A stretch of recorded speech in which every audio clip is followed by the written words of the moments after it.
Hello everyone. My topic is evolution of data model in data management system. My name is Jalak Gondalia. So let's first understand what is database model. A database model defines the logical design and structure of a database and defines how data will be stored, accessed and updated in a management system. Basically जो भी बड़ी बड़ी company है Apple Amazon उनका जो data store होता है तो वो एक कैटेगराइज्ड टाइप से होता है। तो उनके अलग अलग टाइप के मॉडल होते हैं, जैसे डीबीएमएस में है तो वो हम आगे पढ़ेंगे। तो वही डेटाबेस मॉडल होता है। The evolution of data models, first of all जो आया था वो आया था फ्लैट मॉडल, फिर hierarchical, network model, entity relationship model and relational model. So let's first learn about flat database model. A flat database model is a simple database system in which each database is represented as a single table in which all records are stored as rows and columns of data. Basically flat database model सबसे simple और basic है। मतलब इसमें इसी तरह जैसे रोज़ and columns में लिखा जाता है पूरा डेटा। तो सबसे पहले जो मॉडल आया था वो यही था। Advantages, all records are stored in one place. Of course मतलब एक ही फाइल होगी तो मतलब पूरा रिकॉर्ड जो होगा और रोज एंड कॉलम्स में एक ही जगह पर स्टोर होता है। Easy to setup using a number of standard office applications. ये रोज एंड कॉलम्स की ये जो फ्लैट डेटाबेस मॉडल है वो कोई भी ऑफिस एप्लीकेशंस पे बनाया जा सकता है बहुत easily. Easy to understand of course. Simple sorting of records can be carried out. छोटी छोटी कंपनियाँ छोटा छोटा मैनेजमेंट के लिए फ्लैट डेटाबेस मॉडल सही रहता है। Now disadvantages, computer has more data to read through, so accessing and searching them can be slow. अब इसमें एक ही डेटा बहुत बार आ जाता है तो उसके कारण जो डेटा होता है वो बहुत स्लो हो जाता है। Data has to be repeated and leads to inputting errors and inconsistencies. Data इसमें रिपीट बहुत बार होता है क्योंकि इसमें कोई अपडेट ऐसा नहीं होता, तो एक ही एंट्री दो बार डाली जा सकती है, तो उसके लिए ये भी एरर्स होती है और इसकी वजह से फाइल की साइज़ भी बढ़ जाती है क्योंकि एक ही नाम बार बार रिपीट होता है। तो लिमिटेशंस का एग्जांपल हम यहाँ देखते हैं। जैसे आप देख सकते हैं कि मिस्टर जोन्स, अभी उनकी नाम की दो एंट्री हो गई है मिस्टर जोन्स की। तो अभी के नए मॉडलों में ये एक ही एंट्री होती है, लेकिन पुराने मॉडल के वजह से ये मिस्टर जोन्स दो बार लिखना पड़ता है क्योंकि इसमें सिर्फ रोज़ एंड कॉलम्स ही मिलते हैं। तो इसमें ये जो होती है इसके वजह से डेटा भी ज़्यादा मारा जाता है और एरर्स होने के चांसेस भी बढ़ जाते हैं। अब आता है हायरार्कियल मॉडल पे। This database model organizes data in a tree like structure with a single root to which all other data is linked. Hierarchy starts from root data and expands like a tree, adding child nodes to parent nodes. In this model, child node will only have a single parent node. Model efficiently describes many real-world relationships like index of a book, recipes, etc. Hierarchical model data is organized into tree-like structure with one to many relationships between two different types of data. Okay, so आगे देखते हैं पूरा model.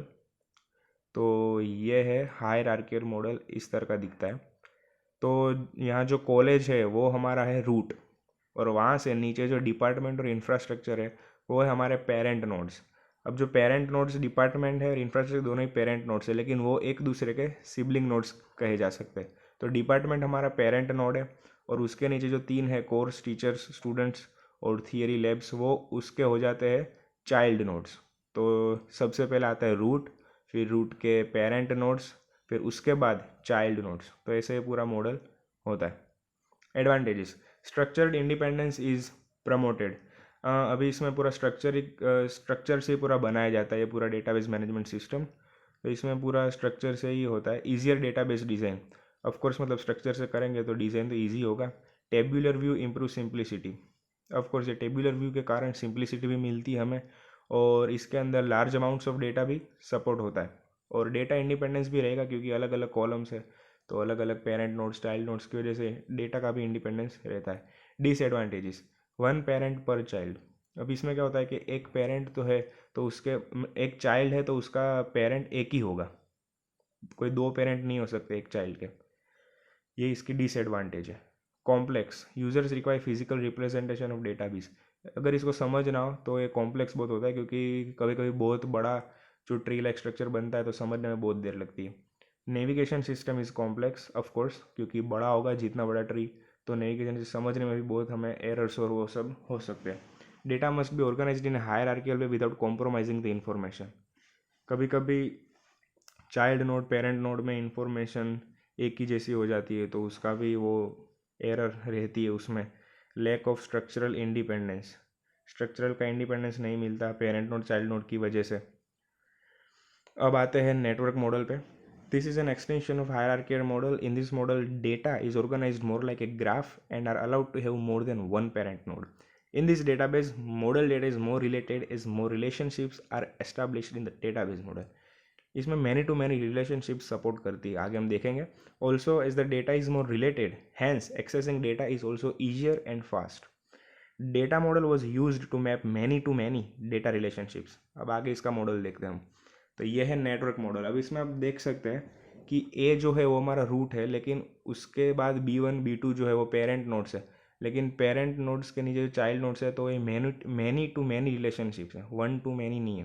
तो एक ही child के दो parent भी हो सकते हैं। जैसे आप C2 को देखते हैं तो उसका पेरेंट B1 भी है और B2 भी है, तो मतलब इसमें जो स्ट्रक्चरल इंडिपेंडेंस है वो ज़्यादा रहता है, तो इसकी वजह से मार्जिन ऑफ एरर भी कम हो जाता है। Advantages: just like the hierarchical model, the network model is also conceptually simple and easy to design. Of course hierarchical model की तरह ही है, मतलब स्ट्रक्चर की वजह से कॉन्सेप्ट सिंपल है और इजी टू डिज़ाइन है। Network model can handle one to many and many to many relationships which is real help in modelling real life situations. मतलब बड़ी ऑफिसों में ये बहुत ही अच्छा काम आता है, क्योंकि मैनी टू मैनी रिलेशनशिप ये सपोर्ट करता है। वन टू मैनी तो करता ही है जो कि हायरार्किकल में था, लेकिन इसमें मैनी टू मैनी भी होता है, तो इससे डेटा एक्सेस भी ईजियर और फ्लेक्सिबल हो जाता है। Disadvantages: all the records are maintained using pointers and hence whole database structure becomes very complex. कभी कभी ये जो मैनी टू मैनी की वजह से डेटा जो है कई बार कॉम्प्लेक्स हो जाते हैं और एरर का मार्जिन बढ़ जाता है। कभी कभी बहुत ज़्यादा बड़ा होगा स्ट्रक्चर तो उसमें ये मार्जिन ऑफ एरर थोड़ा बढ़ जाता है। The insertion deletion and updating operations of any record require large numbers of pointer adjustments. Of course मतलब मैनी टू मैनी रिलेशनशिप्स हो गए तो मतलब उसको अपडेट भी करना होगा, तो बहुत सारा देखना पड़ेगा कि किधर से वो जा रहा है, कौन सा उसका रिलेशनशिप किसके साथ है, कौन से कॉलम के साथ, वो सब देखना पड़ता है। Absence of structural independence, structural changes to database is very difficult. मतलब एक ही चाइल्ड के दो पेरेंट होते हैं तो उसकी वजह से बहुत ही प्रॉब्लम भी रहती है स्ट्रक्चरल इंडिपेंडेंस में भी। Entity relationship model: in this database model, relationships are created by dividing object of interest into entity and its characters into attributes. Different entities are related using relationships. अब इसमें क्या होता है कि जी मेन जो होता है वो होता है एंटिटी और उसके एट्रीब्यूट्स होते हैं, मतलब उसके जो हमें कैटेगराइज करने होते हैं वो अभी हम आगे देखेंगे उसको अच्छे से। This model is good to design a database which can then turn into tables in relational model. अभी एंटिटी रिलेशनशिप है उसका एक ही फ़ायदा है कि इसका जो मॉडल है उसको हम टेबल्स में भी कन्वर्ट कर सकते हैं, रिलेशनल मॉडल में जो टेबल्स होते हैं उसकी तरह। तो इसका एग्जांपल देखते हैं हम आगे। जैसे आप देख सकते हो तो स्टूडेंट है और उसके चार कैटेगराइज दिए कि वो कौन से कैटेगराइज में है। तो स्टूडेंट जो है वो हमारा होगा एंटिटी, जो रेक्टेंगल में है वो हमेशा एंटिटी होता है, और जो एलिप्स फॉर्म में जो होता है वो हमेशा एट्रीब्यूट्स होते हैं उसके। तो स्टूडेंट जो है हमारा वो एंटिटी है और उसके चार एट्रीब्यूट्स है, नेम, एड्रेस, आईडी और एज। तो इस तरह से पूरा एंटिटी रिलेशनशिप मॉडल बनता है। एडवांटेजेस इसके देखें तो ER model is very simple if you know relationship between entities and attributes then you can easily draw an ER diagram. अभी ER मॉडल इतना सिंपल होगा है जैसे कि आप इधर देख रहे हैं, तो ऑफकोर्स उसका ER डायग्राम भी बनाना ईजी होगा। और अगर ER मॉडल ये डायग्राम जो ईजी होता है तो उसको हम ईजीली टेबल मतलब रिलेशनल मॉडल में भी कन्वर्ट करना बहुत ही ईजी रहता है। तो ये एक इफेक्टिव है और effective communication tool for database designer. मतलब जो डिज़ाइनर होते हैं उनके लिए बहुत ही फ़ायदा कारक है। मतलब बहुत सारे डिज़ाइनर ऑलमोस्ट यही डेटा मॉडल यूज़ करते हैं। और ER model can be easily converted into relational model by simply converting ER model into tables. Of course मतलब इसको हमें रिलेशनल मॉडल में टर्न करना हो तो आराम से कर सकते हैं, स्टूडेंट और उसका फिर एट्रीब्यूट्स नेम, एड्रेस, आईडी और एज। अब देखते हैं इसके disadvantages. Some information be lost और हिडन इन ER मॉडल। कभी कभी ऐसा हो सकता है कि मतलब एट्रीब्यूट्स के अंदर इन्फॉर्मेशन लॉस्ट होने के चांसेस रहते हैं अगर बहुत ज़्यादा ही डेटा बड़ा हो तो। ER model represents limited relationship as compared to another data models like relational model etc. मतलब इसमें लिमिटेड रिलेशनशिप भी हो जाती है क्योंकि एंटिटीज और एट्रीब्यूट्स की वजह से। और ER model is very popular for designing high level design. High level design के लिए ऑफ कोर्स ये बहुत ही फ़ायदा कारक होता है और मोस्ट ऑफली डिज़ाइनर्स यही यूज़ करते हैं क्योंकि ईजी रहता है। अब आते हैं रिलेशनल मॉडल पे। इन this model data is organised into 2 dimensional tables and the relationship is maintained by storing A common field. This model was introduced by E.F. Codd in 1970 and since then it has been the most widely used database model. In fact, we can say the only database model used around the world. The basic structure of data in the relational model is tables. All the information related to a particular type is stored in rows of that table. अब देखते हैं relational model. ये जो model आप देख रहे हैं ये वर्ल्ड में जितनी भी बड़ी कंपनी है वो अपनी इंफॉर्मेशन डेटा सर्वर्स में सभी जगह यही मॉडल यूज़ कर दे। फ्लिपकार्ट, अमेज़ॉन, एप्पल, गूगल, जो भी हम डेटा हम इंसर्ट करते हैं कोई भी ऑफिस में, बड़ी बड़ी ऑफिस के अंदर जो हम ऑनलाइन सब हम कोई भी फॉर्म फिल करते हैं उनका जो डेटा है वो इसी फॉर्म में यही मॉडल में सेव होता है। ये वर्ल्ड की सबसे ज़्यादा यूज़ होने वाला है मॉडल है। अब इसको समझते हैं अच्छे से। स्टूडेंट आईडी, सब्जेक्ट आईडी आप देख सकते हैं। तो यहाँ देखिए इसको कैटेगराइज कैसे किया है। वन एकॉन जो है उसके सब्जेक्ट उसको कैटेगराइज की है कि एकॉन के सब्जेक्ट्स है जावा, C++, PHP। तो ये उसके सब्जेक्ट है तो उसके हिसाब से स्टूडेंट और सब्जेक्ट आईडी को कंबाइन करके उसके मार्क्स दिए गए। तो आप अच्छे से देख सकते हैं कि वन जो स्टूडेंट आईडी है एकॉन तो उसका सब्जेक्ट आईडी है वन तो जावा, तो एकॉन के जावा सब्जेक्ट के मार्क्स हो गए 98। तो इस तरह से ये जो इतना सिंपल डिज़ाइन में समझाया जाता है तो इसलिए यही इसका रीज़न है कि ये वर्ल्ड में सबसे ज़्यादा ये मॉडल यूज़ किया जाता है। कोई भी बड़ी कंपनी आप देखें तो यही मॉडल यूज़ करती है।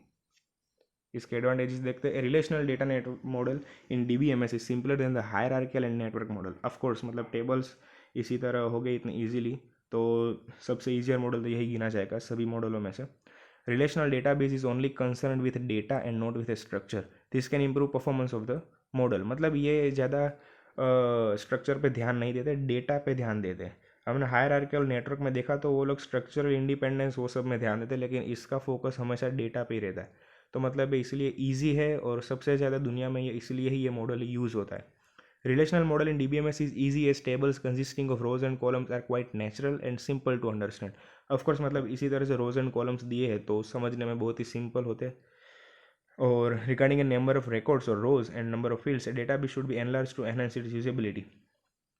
और इसको हम अपडेट भी कर सकते हैं और इसका साइज़ जितना बड़ा करना हो कर सकते हैं।